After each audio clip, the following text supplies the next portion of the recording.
Es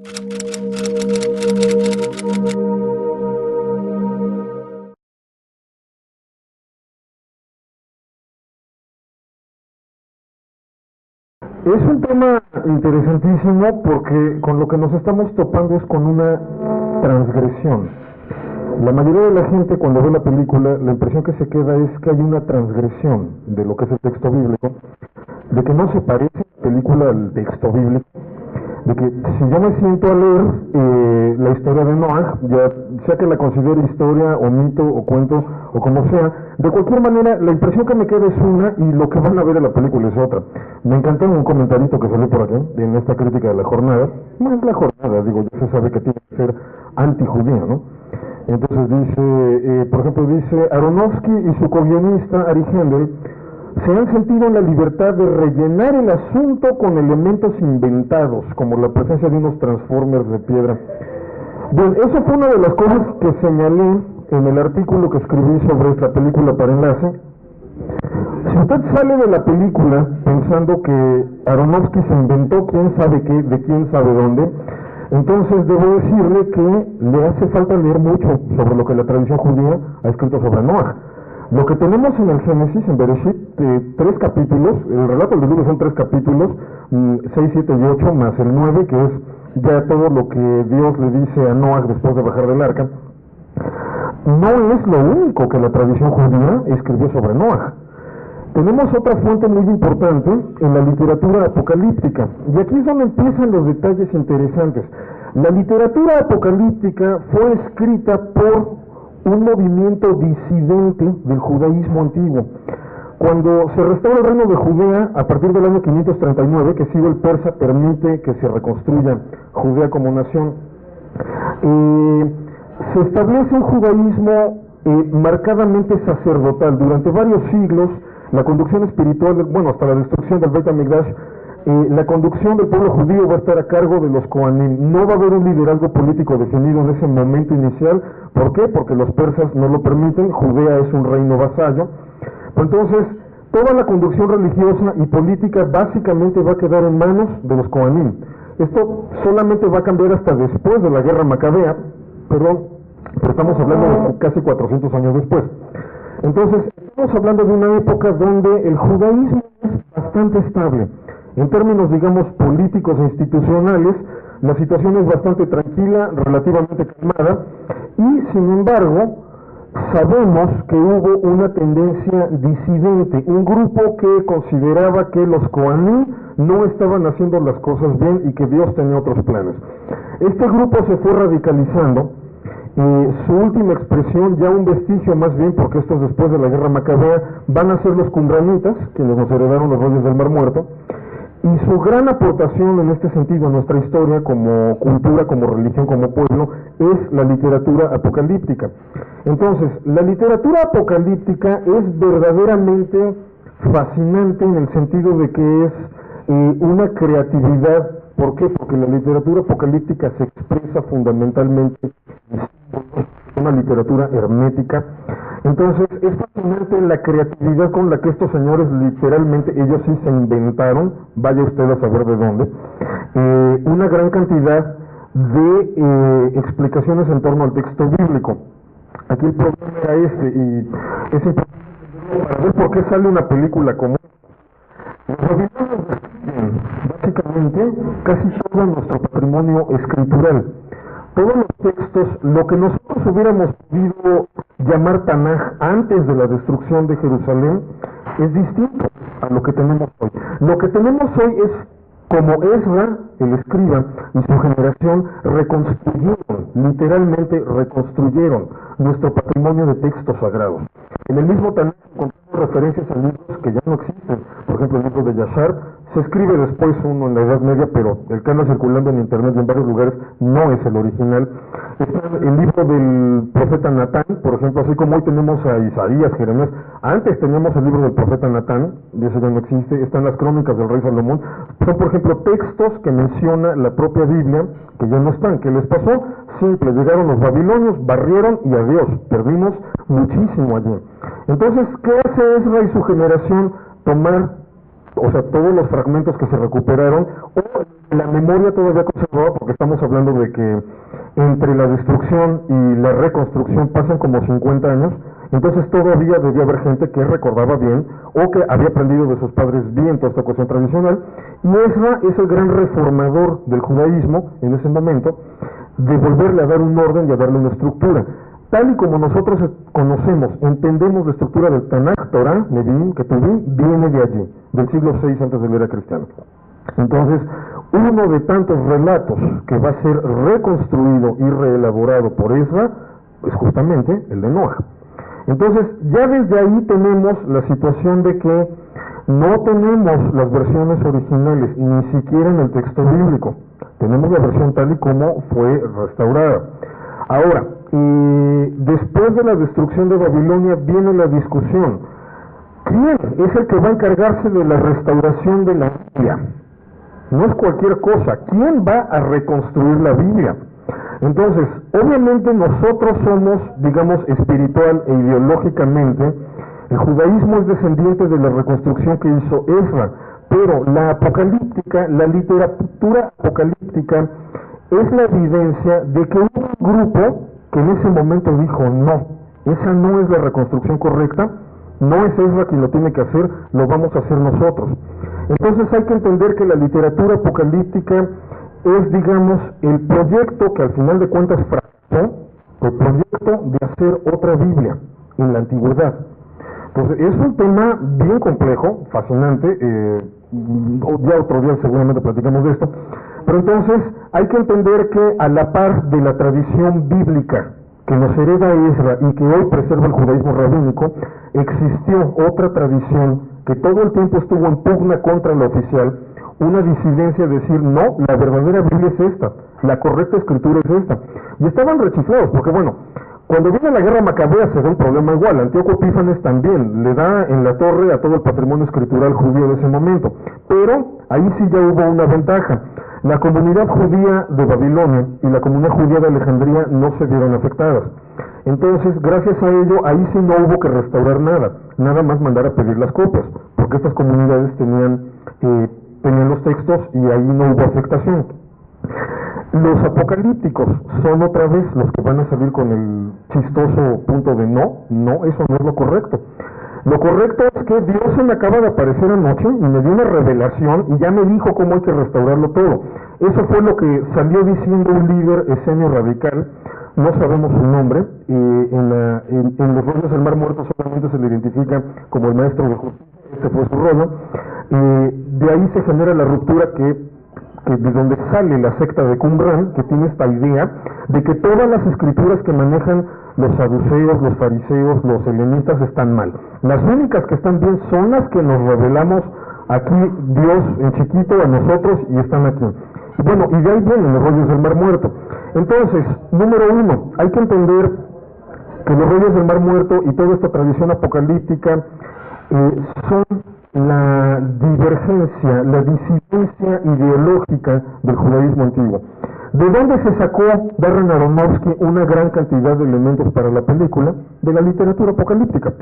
Por eso, tan raro, o sea, por eso obviamente nosotros que estamos acostumbrados a que obviamente la tradición, bueno, para que se entienda, los partidarios de la apocalíptica estaban convencidos de que tenían que provocarse la guerra contra Roma, ya estamos hablando del siglo I de la era cristiana, para que entonces Dios trajera el reino mesiánico. Eran unos fervientes creyentes en que a Dios se le puede coaccionar o hasta chantajear si quieren.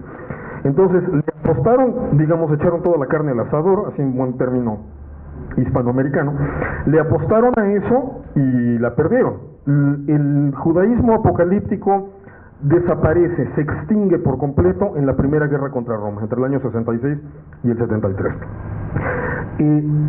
Su influencia en ese momento fue literalmente tan perniciosa, tan perjudicial, que por eso ya cuando Yohanan Ben Zakkai y la siguiente generación de sabios empiezan a reconstruir un judaísmo sin Beit HaMikdash, sin casta sacerdotal dirigente, es decir, un judaísmo donde ya la conducción depende de los maestros, de los rabanim, y por lo tanto le llamamos judaísmo rabínico, una de las primeras cosas que van a hacer todas estas primeras generaciones de los Tanaim, que es como los conocemos en el Talmud, es dejar fuera completamente las ideas apocalípticas. ¿Por qué? Porque al final de cuentas fueron perjudiciales para el pueblo judío.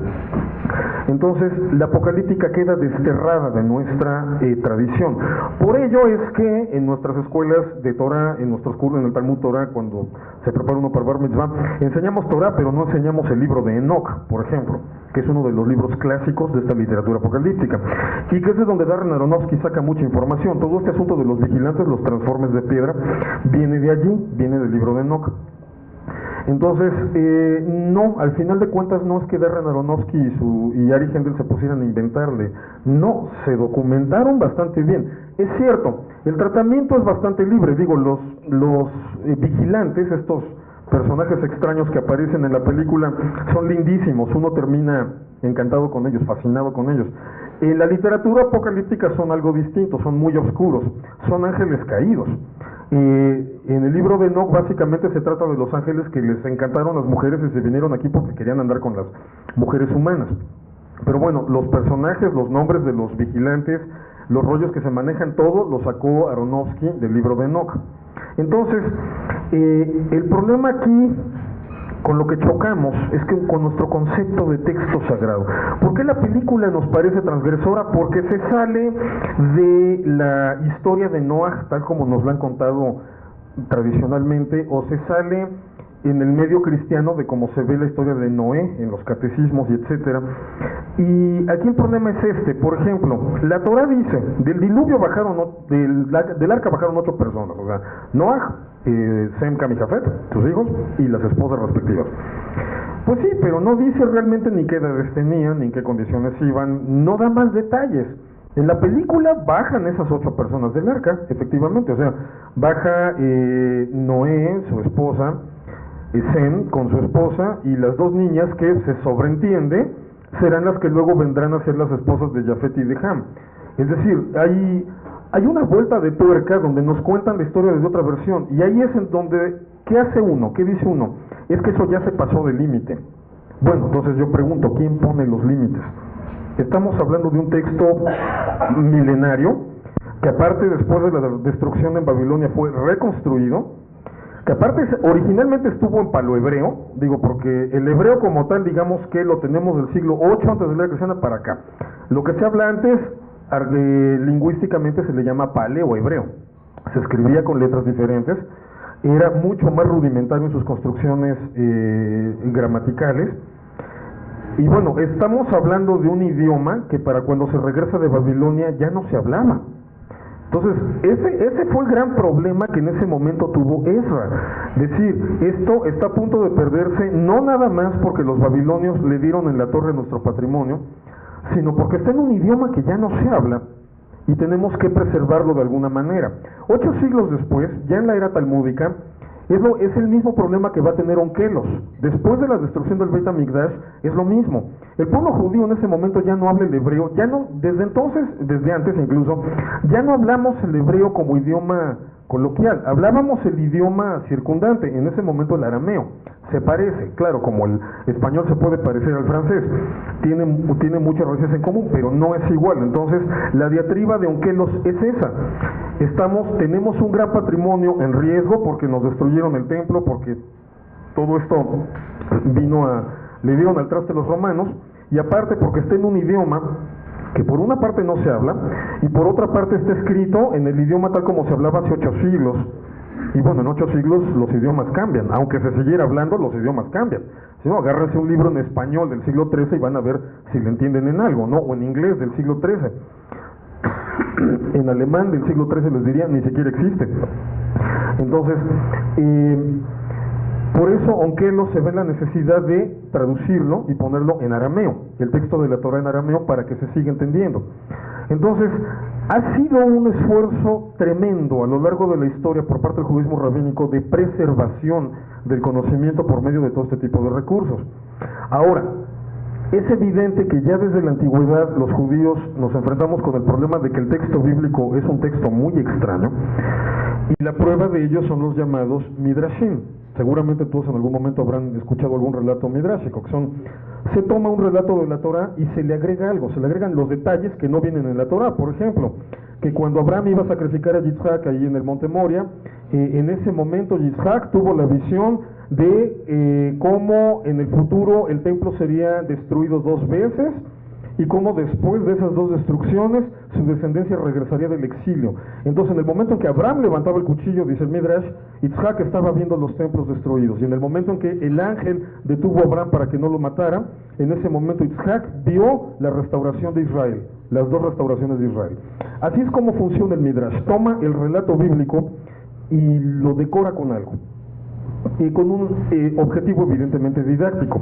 Entonces, Darren Aronofsky no es el primero en la historia del judaísmo en agarrar un pasaje bíblico y rellenarlo con algo. Solamente se está comportando en la lógica del Midrash. Ahora, ¿qué es lo que uno le pone ahí? Y esta es la parte interesantísima de lo que es un texto sagrado. Si yo quisiera filmar una película con los elementos estrictos del Génesis sobre el diluvio, me va a salir una película como de 20 minutos, porque son 3 capítulos nada más. Es muy conciso, muy compacto el relato, apenas si son los elementos para que entiendas el sentido moral de la historia. Hay un sentido moral, es ahí donde el diluvio bíblico, el diluvio hebreo, es distinto de todos los demás diluvios, del sumerio, del acadio, del babilonio, del asirio, etcétera. En el sentido de que está el concepto moral, o sea, todo esto no pasa por nada más porque los dioses se enojan, que es como pasa en las otras mitologías. Simple y sencillamente la humanidad fue la misma que se llevó a esa condición. Entonces, hay una cuestión allí moral, pero los datos son pocos, se entiende, hay una idea como general de la historia, pero si realmente me quiero ponerla a hacer una historia de un par de horas, para que sea una película de cine decente, para que valgan la pena los 60 pesos que uno paga, si me quiero poner a hacer toda la historia, le tengo que meter algo. Y esto es lo fascinante de los textos sagrados. ¿Qué voy a poner al relato? Ok, puedo consultar Apocalíptica, puedo consultar Midrashim, puedo consultar Targum, puedo consultar Talmud, todo lo que quiera, pero al final de cuentas yo le tengo que poner algo a la película. ¿Qué le voy a poner? Lo que traigo adentro de mí mismo. Las inquietudes de Noah en la película, o sea, estamos hablando de un choque de la industria irresponsable, representado en Tubal Caín, contra un vegetarianismo y ecologismo extremo, encarnado en Noah. Aquí la pregunta, por ejemplo, en este caso también tiene sentido. Tubal Caín es presentado en el texto bíblico como el inventor de la industria. La Torah lo dice textualmente, Tubal Caín fue el primero que empezó a forjar metales. Entonces, la Torah no dice que Tubal Caín y Noah se conocieran. Esto ya es un aspecto muy libre de Darren Aronofsky, pero tiene lógica, o sea, por las generaciones que pone la Torah, dice, bueno, es que sí podían haberse conocido. Y de haberse conocido, uno, según el texto bíblico, no según Aronofsky, uno es el ideólogo de la industria, el que trae el discurso de el ser humano tiene que progresar. En un momento que Tubal Caín discute con Ham y le está diciendo, ¿cómo es posible que tu papá defienda animales y deje que se muera la humanidad? ¡Está loco! O sea, por el amor de Dios, nosotros no somos animales, somos algo distinto. El Creador nos hizo superiores. Tenemos que comportarnos conforme a eso. Y tiene algo de razón. El problema es que Noah está presentado en ese extremo irresponsable, industria irresponsable. Pero en el otro caso está Noah diciendo, no, la humanidad ya que se la cargue el diluvio. Más allá de esta exageración interesante, de la que ahorita comento, pero lo cierto es que el texto bíblico sí nos presenta en Noah a un profeta de la destrucción. Lo presenta la película, lo cierto es que Noah, y las cosas fueron como lo dice la Biblia, sí fue alguien que llegó diciendo, señores, se nos acabó el tiempo. Esto se va al caño, literalmente, porque fue con agua. Esto se va al caño. Entonces, es el choque de estas dos ideologías, y Aronofsky lo maneja bastante bien, presentándonos en los dos casos insanas. Aquí es muy interesante la personalidad de Noah. Sí, recibe la revelación. Efectivamente sucede el diluvio, y por lo tanto y se le concede el honor de considerarlo un profeta, pero lo interesante aquí es que en realidad en la película Dios nunca le dice nada a Noah. jamás le dice una sola palabra. Todo es lo que él deduce. Todo el tiempo es lo que él está deduciendo. Y esta es otra de las preguntas con nuestros textos sagrados. ¿De verdad Dios nos ha dicho así las cosas? ¿O así es como nosotros las hemos ido entendiendo? ¿Por qué la Torá te puede decir, por ejemplo, no, si el tío no guarda Shabbat, lo apedreas? Bueno, ya nos estarían apedreando aquí justamente por haber llegado en coche, ¿no? O sea, si no se guarda Shabbat, piedriza. Que la mujer adúltera, piedriza. Que a estos los cuelgas, a estos los degollas. O sea, hay una serie de normatividades rudas, muy rudas. Tenemos, por ejemplo, también, la Torah te dice las normas para comprar un esclavo, es decir, si estás de acuerdo con el esclavismo. La Torah le dice Dios al pueblo de Israel: llegan a Canaán y matan a todos, no dejen a ni uno vivo, bebés, mujeres, ancianos, todos, así, uno tras otro, a Dios. Incluso nuestra propia ética judía de hoy está en contra de eso. Es esta.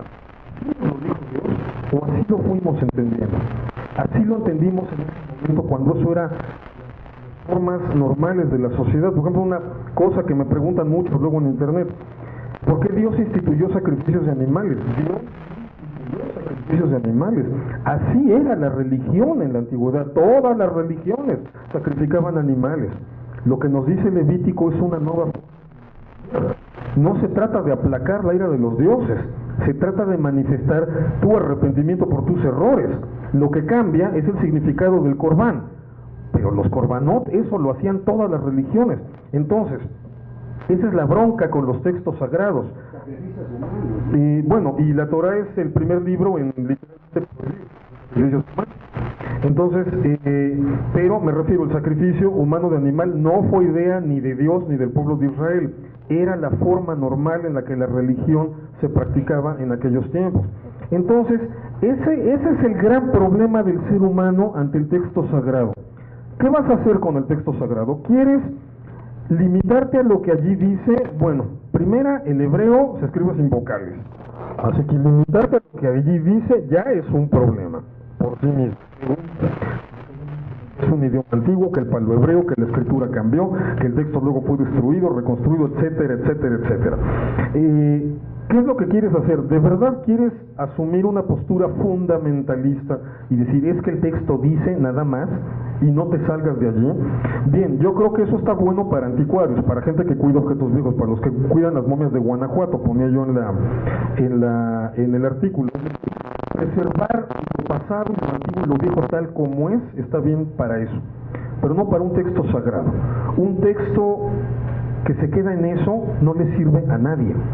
Lo genial, lo que de veras me quita el sueño, a veces no duermo, de veras a veces no duermo, imaginándome en qué tenía en la cabeza Ezra, el escriba, cuando reconstruye un texto y lo hace así de laxo, así de abierto, así de escueto, con temas tan puntuales, con brincos elípticos enormes, donde deja huecos enormes para que los rellenemos con lo que lo necesitamos rellenar. Darren Aronofsky, en eso tiene razón el artículo de La Jornada, de repente pone un mundo más post-apocalíptico que prediluviano, es decir, una sociedad más parecida a la nuestra que a lo que nos imaginamos de la sociedad prediluviana. Pero de eso se trata.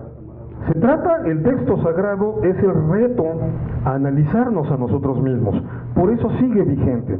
Entonces, es ahí donde, por ejemplo, incluso los rabinos del Talmud, ahorita retomando esta controversia que si es cuento, será historia, será leyenda, será qué, los rabinos del Talmud lo dijeron. Todo aquel que intente decir que estos relatos son literales, no es que no los ha entendido. O sea, no es una bitácora de lo que pasó en el pasado, por lo tanto Darren Aronofsky no tenía la obligación de filmar la bitácora de lo que sucedió en el pasado. Es un texto siempre abierto para que nosotros plasmemos allí la reflexión de lo que somos nosotros mismos. Y sospecho que por eso a mucha gente no le gustó la película, que lamentablemente nos presenta en una de nuestras facetas más negativas, y la postura de Noé es muy lógica.